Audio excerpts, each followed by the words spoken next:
Hello बच्चों।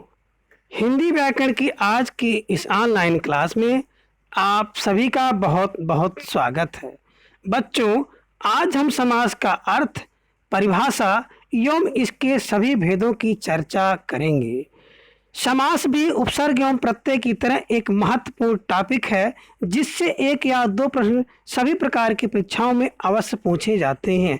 तो समास जानने से पहले हम लोग शब्द निर्माण की इकाइयों के बारे में चर्चा करेंगे। बच्चों, शब्द निर्माण की इकाइयों की चर्चा की जाए तो चार प्रकार की इकाइयों द्वारा शब्द का निर्माण होता है। किससे किससे?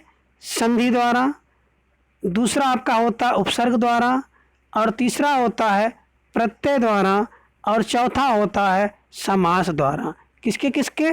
संधि, उपसर्ग, प्रत्यय और समास की सहायता से शब्द का निर्माण होता है। अब आगे देखें कि समास का क्या अर्थ है। तो समास की व्युत्पत्ति देखी जाए तो समास की व्युत्पत्ति जो है, संस्कृत भाषा की एक धातु है अस धातु, और इसी अस धातु में सम उपसर्ग तथा घ्यय प्रत्यय लगकर समास शब्द बनता है। और इस समास का शाब्दिक अर्थ होता है संक्षेप, अर्थात पदों को पास पास लाना ही क्या है? समास होता है। अब समास की हम लोग चर्चा करेंगे कि शाब्दिक अर्थ से समास का क्या अर्थ होता है। तो देखें बच्चों, शाब्दिक अर्थ से समास दो शब्दों का योग है जिसमें एक है सम और दूसरा है आस। सम का अर्थ क्या होता है? पास या समीप। कहाँ? पास या और समीप। और दूसरा आस का अर्थ होता है बैठना या बैठाना।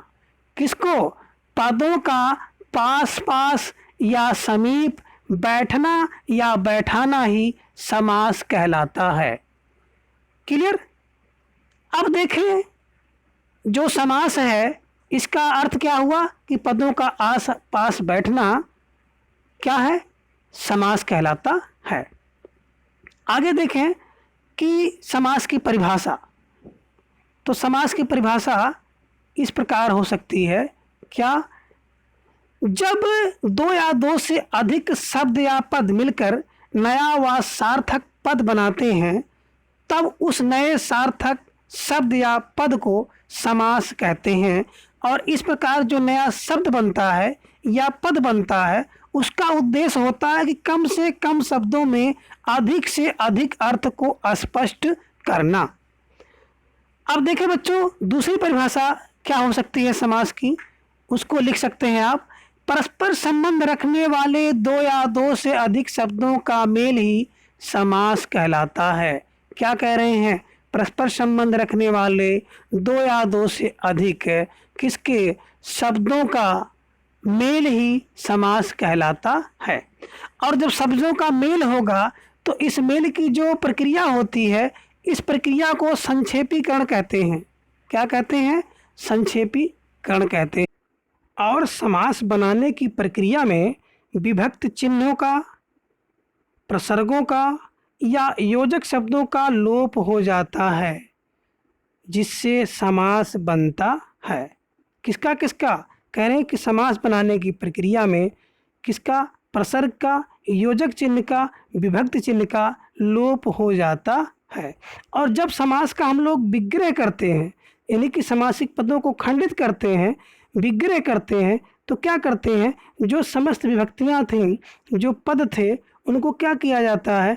विग्रह करते समय दोनों पूर्व पद के बाद और उत्तर पद के पूर्व क्या करते हैं? उसको लिख देते हैं। अर्थात दोनों के बीच में जो विभक्ति थी या योजक चिन्ह था या प्रसर्ग थे या अव्यय था, उसको क्या करते हैं? लिख देते हैं। आगे हम लोग देखेंगे कि जो समास का विलोम क्या होता है।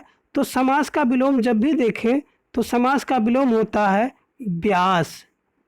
कभी भी समास का विलोम विग्रह नहीं होता है, बल्कि क्या होता है? समास के पदों को अलग करना विग्रह होता है। क्लियर? और संधि का विलोम क्या होता है? विग्रह।